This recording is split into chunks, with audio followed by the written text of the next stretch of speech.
Hello everybody, welcome back to my another blog. I hope आप सभी बहुत अच्छे होंगे। एंड आज का जो वीडियो है वो इस बेस पे है कि देखो यार, हम सभी लोगों ने तो एडमिशन ले लिया है। और हाँ, हम लोग अगर कोई भी चीज़ करते हैं, लाइक एडमिशन नहीं और भी कुछ चीज़ें अगर हमें वो करना होता है, तो अगर हमें उससे पहले हमें उसका एक्सपीरियंस एंड उसकी बहुत सारी चीज़ें पता चल जाए तो हमारे लिए बहुत ज़्यादा बेनिफिशियल होती है। तो देखो, इसी तरह हम लोगों ने नर्सिंग में तो एडमिशन ले लिया, लेकिन नर्सिंग का सिलेबस क्या है, उसमें कितने सब्जेक्ट होते हैं, क्या क्या होता है, आई होप आप कुछ लोगों को पता होगा लेकिन बहुत सारे लोगों को नहीं पता होगा। तो मैं आज यही बताने वाली हूँ कि कितने सब्जेक्ट होते हैं। तो प्लीज़ आज का जो वीडियो वो लास्ट एंड तक के देखना, तो आपको सारे सब्जेक्ट भी पता चल जाएंगे। देन आई होप कि आप लोगों को ये तो पता होगा कि नर्सिंग का जो है इस बार वो सेमेस्टर वाइज कर दिया गया है पिछले साल से। तो अब जो हमारा ईयरली वाइज एग्ज़ाम होता था वो ईयरली वाइज नहीं, सेमेस्टर वाइज होगा। सो हम लोगों के 1 ईयर में 2 सेमेस्टर होंगे। देन सेमेस्टर वाइज हम लोगों के जो सब्जेक्ट है वो डिवाइड कर दिया गया। तो हमारा जो फर्स्ट सेमेस्टर है उसमें हम लोगों के कुल 7 जो है हमारे 7 सब्जेक्ट है। देन हम लोगों का जो सेकंड जो सेमेस्टर है उसमें हम लोगों का 3 सब्जेक्ट है। देखो मैं बताती हूँ कि कौन सा सब्जेक्ट इंक्लूड है। तो हमारा जो फर्स्ट सेमेस्टर है जो हमारा 6 मंथ का होगा, उसमें हमारे कौन से सब्जेक्ट इंक्लूड है।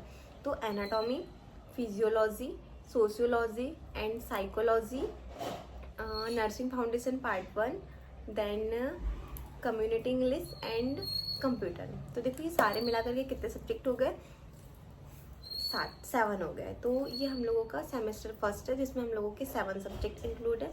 देन जो फाउंडेशन पार्ट 1 है वो सेमेस्टर सेकंड में भी है, जो पार्ट 2 के अकॉर्डिंग है।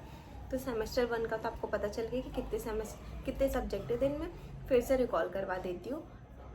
Anatomy, physiology, sociology, psychology, then computer and English and nursing foundation part 1। तो ये हम लोगों के 7 सब्जेक्ट है फर्स्ट सेमेस्टर में इंक्लूड।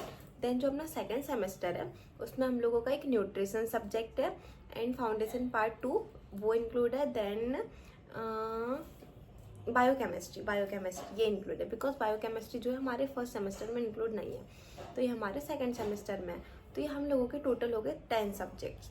तो जो हमारे 10 सब्जेक्ट है ये हम लोगों को डिवाइडेड वाइज पढ़ना है। फर्स्ट सेमेस्टर में मैंने आपको बता दिया कि कौन से सब्जेक्ट पढ़ना है, देन सेकंड में ये पढ़ना है।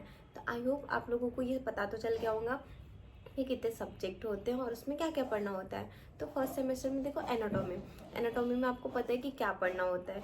एंड फिजियोलॉजी में जो हमारे बॉडीज ऑर्गन है उसके फंक्शंस ये वो सारी चीज़ें पढ़ना होता है। देन जो हमारा सेकंड सेमेस्टर का जो न्यूट्रिशन वाला है, वो जो न्यूट्रिशन है वो आप लोग जैसे किसी भी जो भी पेशेंट है आप उन लोगों का डायग्नोसिस करोगे तो आप लोगों को पता तो होना चाहिए ना कि आपको कौन सा उन्हें कौन सा फूड बताना है, कि तुम्हें कौन सा क्या खाना चाहिए, किस टाइप से खाना चाहिए, क्योंकि सारे पेशेंट को तो बताना ही। अगर उन्हें जो भी बीमारी हो उसके अकॉर्डिंग हमें उन्हें फूड बताते हैं। तो बस न्यूट्रिशन में हम लोगों को वो पढ़ाया जाता है। देन मुझे सबसे अच्छी बात इसमें ये लगी है कि देखो यार, जो बच्चा ऑलरेडी DCA करा हुआ है तो उनको तो कंप्यूटर का नॉलेज होगा, लेकिन जिसने नहीं भी किया तो हम लोग नर्सिंग में वो पढ़ सकते हैं। तो हमें फर्स्ट सेमेस्टर में बहुत अच्छे से हमारी कम्युनिकेशन इंग्लिश भी सिखाई जाती है एंड कंप्यूटर भी सिखाया जाता है। बिकॉज जो बच्चा है देखो, सारे पेशेंट जो होते हैं वो अलग अलग होते हैं और वो जो उन लोगों के फैमिली मेम्बर होते हैं वो भी अलग अलग होते हैं।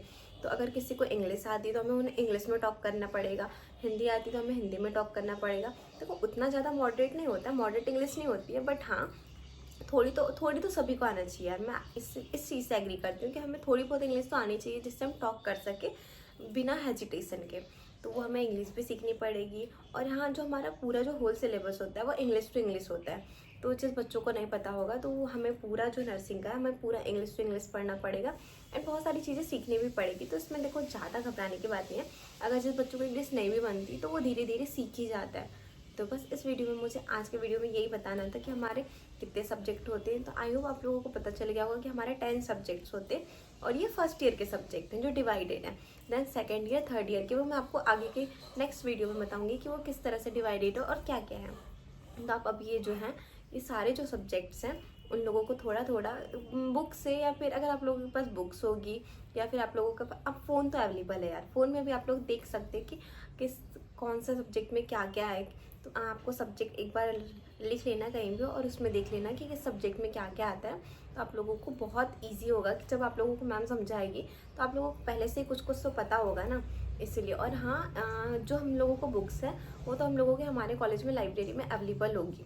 और फिर भी अगर बुक्स चाहिए, देखो प्राइवेट वाले जो बच्चे हैं उन लोगों को कुछ तो बुक्स लेनी होती है, और हाँ गवर्नमेंट वाले उन लोगों को भी कुछ रेफर करनी होती है, बिकॉज पूरी बुक्स नहीं मिल पाती है वहाँ से, और जो सिलेबस है वो प्राइवेट एंड गवर्नमेंट दोनों के लिए सेम होता है, तो इसमें कोई भी डाउट नहीं है। आप लोगों को सब्जेक्ट पता चल गया है, तो आई होप आप लोग अब बुक्स कर सकते हो, कि आप लोगों के पास नहीं होगी तो आप लोग अवेलेबल करवा लो। Then okay, bye.